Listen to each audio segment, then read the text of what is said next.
नमस्कार साथियों, welcome back my YouTube channel UPP shorts. उम्मीद करूंगा आप सभी कंटेंट अच्छे होंगे। आगामी परीक्षाओं की दृष्टि से आज की वीडियो बहुत ही इंपॉर्टेंट रहने वाली है। सबसे पहले मैंने ऊपर टॉपिक लिखा है भारतीय संविधान की अनुसूचियां। एक क्वेश्चन किसी भी एग्जाम में पूछा ही जाता है अनुसूची से संबंधित, अनुच्छेद से संबंधित। तो मैं उम्मीद करूंगा आप सभी कैंडिडेट सेशन को लास्ट तक देखें ताकि मेरे द्वारा प्रोवाइड की गई जानकारी आप लोगों को अच्छे समझ में आ सके। सभी साथियों से छोटी सी रिक्वेस्ट करूंगा, जो साथी पहली बार हमारे साथ में जुड़ रहे हैं सभी साथी चैनल को सब्सक्राइब कर लें। सबसे पहले मैंने लिखा है भारतीय संविधान की अनुसूचियां। देखो इधर मैंने कुछ क्वेश्चन लिखे हैं। देखो, मूल संविधान में अनुसूचियां, संवर्ती सूची कहां से ली गई है, वर्तमान समय कुल कितनी अनुसूची हैं, 8वीं अनुसूची में कुल कितनी भाषाएं हैं और प्रथम संविधान संशोधन कब हुआ था।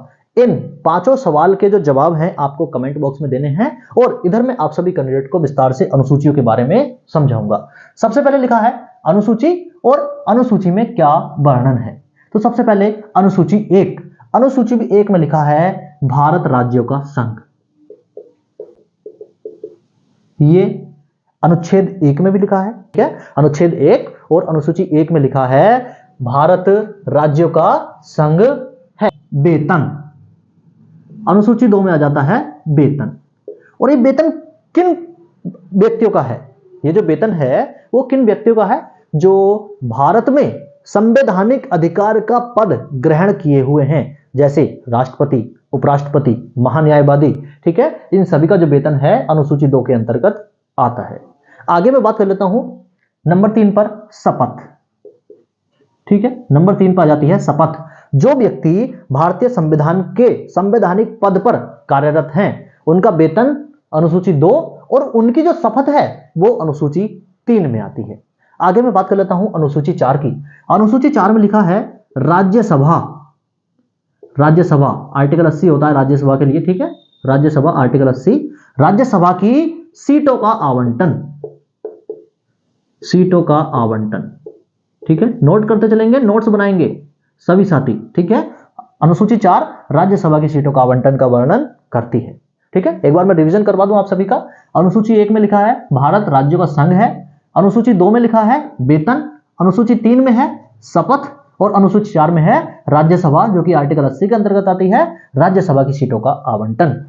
देखो कई बार क्या होता है, एक प्रश्न पूछ लेगा और 4 ऑप्शन दे देगा कि इसमें से शपथ कौन से अनुसूची में है, इस प्रकार से पूछ लेता है। या फिर अब मॉडर्न जमाने में क्या चल रहा है, मिलान करने के लिए देता है। ठीक है, इनमें से कौन सा सही मिलान नहीं है या फिर इनका मिलान करो। 4 क्वेश्चन, एक क्वेश्चन में 4 ऑप्शन देगा और चारों के आंसर आपसे ठीक करवाएगा। ठीक है, ये मॉडर्न टाइम में होने लगा है। अनुसूची 4 हो गई। अनुसूची 5 में लिखा है SC ST के लिए आरक्षण।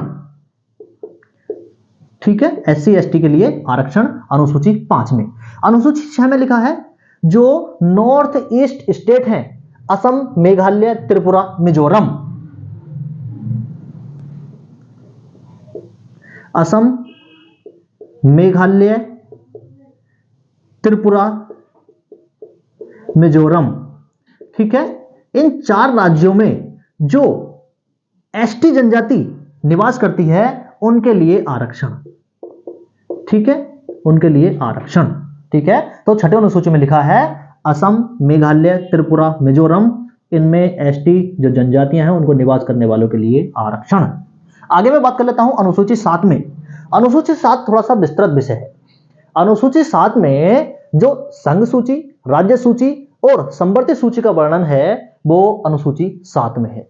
ठीक है, इनमें कितने कितने विषय हैं ये मैं अगली वीडियो में बता दूंगा, लेकिन अभी आपको याद रखना है अनुसूची 7 में है विभिन्न अनुसूचियां। ठीक है, विभिन्न सूची, विभिन्न सूची। और वो सूची कौन कौन सी है? राज्य सूची, ठीक है, राज्य सूची, संवर्ती सूची और संघ सूची। ठीक है, संघ सूची। अब मैं थोड़ा सा आप सभी कैंडिडेट को बता दूं, जो राज्य सूची है, राज्य सूची के विषय में कानून बनाती है राज्य सरकार। जो संघ सूची है, संघ सूची के विषय में कानून बनाती है संघ सरकार यानी केंद्र सरकार। और जो संवर्ती सूची है, संवर्ती सूची जिस प्रकार से वन, ठीक है, नदियां, ये संवर्ती सूची के अंतर्गत आती हैं, तो इन पर राज्य और संघ दोनों मिलकर कानून बनाते हैं। अगर मैं बात करूं किसी भी स्टेट की पुलिस, वो राज्य सूची के अंतर्गत आती है, दिल्ली पुलिस, और केंद्र शासित प्रदेश को छोड़कर केंद्र शासित प्रदेश की जो पुलिस है वो केंद्र सरकार के अधीन आती है, जैसे कि दिल्ली पुलिस केंद्र सरकार के अधीन आती है। यह क्वेश्चन कई बार पूछा गया है। आगे मैं बात कर लेता हूं 8वीं अनुसूची, बहुत इंपॉर्टेंट, भाषाएं। 8वीं अनुसूची में जिक्र मिलता है भाषाओं का। अगर मैं बात करूं, मूल संविधान में 8 ही अनुसूचियां थी, यहां पर मैंने लिखा है, ठीक है, कहां लिखा है, मूल संविधान में कितनी अनुसूचियां थी, ये 8 अनुसूची थी, ठीक है, बस यहां तक ही काम खत्म था। उसके बाद में ये संविधान संशोधन हुआ है और ये बाद में जो अनुसूचियां हैं 9, 10, 11, 12 विस्तार से बताऊंगा, ये संविधान संशोधन के माध्यम से जोड़ी गई हैं, ठीक है। तो 8वीं अनुसूची में है भाषाएं, और मूल संविधान में कितनी भाषाएं थी, 14, ठीक है। उसके बाद में जिस प्रकार से संविधान में अनुसूचियां जोड़ी गई, उसी प्रकार से 8वीं अनुसूची में विभिन्न भाषाएं संविधान संशोधन के माध्यम से जोड़ी गई। जैसे अगर मैं बात करूं, 21वां संविधान संशोधन होता है, 21वां संविधान संशोधन, और सबसे पहले सिंधी भाषा जोड़ी जाती है, ठीक है। 21वां संविधान संशोधन, सिंधी भाषा जोड़ी जाती है।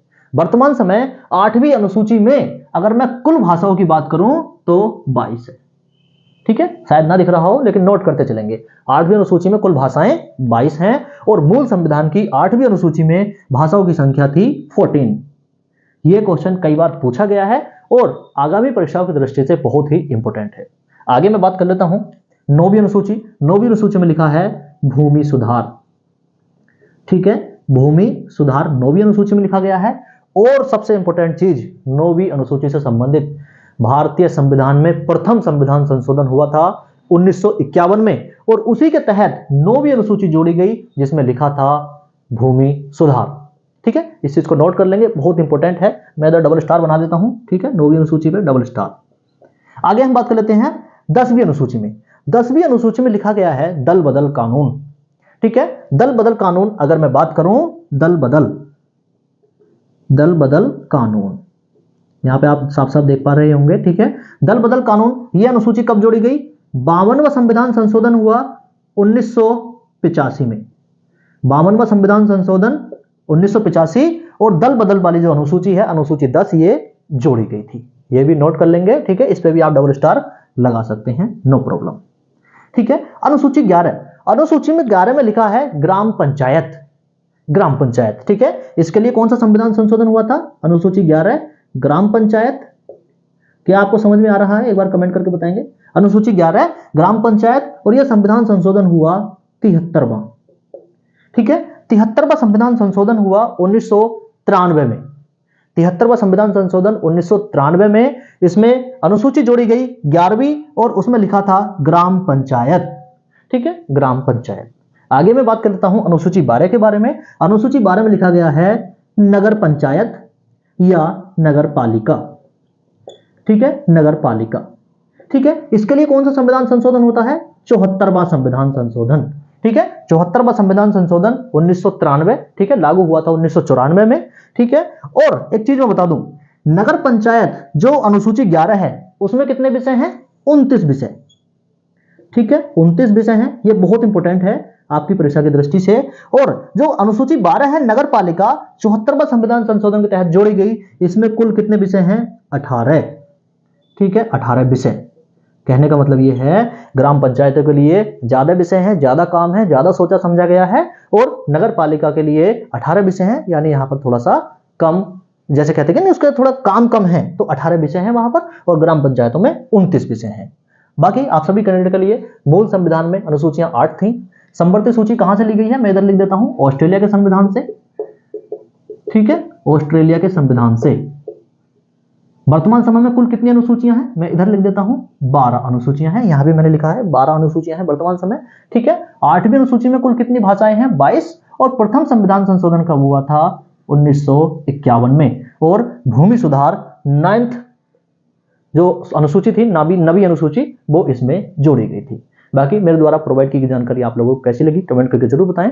मेरा छोटा छोटा प्रयास आप सभी को आगे बढ़ाने का पूरी कोशिश करेगा। निश्चित ही आप सभी कैंडिडेट ने अगर वीडियो लास्ट तक देखी है तो आपको बहुत सारी चीजें समझ में आई होंगी। मेरा जो टारगेट है, आप सभी कैंडिडेट के मन में ये सिर्फ चीजें उतार देना है, ताकि आप सभी कैंडिडेट जब भी परीक्षा देने जाएं और आप जब क्वेश्चन को पढ़ें, उसका ऑप्शन देखें, तो आप आंखें बंद करके बिल्कुल सही वाले ऑप्शन पर टिक कर पाएं, गोला काला कर पाएं। बाकी आप सभी कैंडिडेट कमेंट करके बताएं मेरा प्रयास कैसा लगा। सभी साथियों को नमस्कार, शेयर कर देना और लाइक कर देना। नमस्कार, जय हिंद।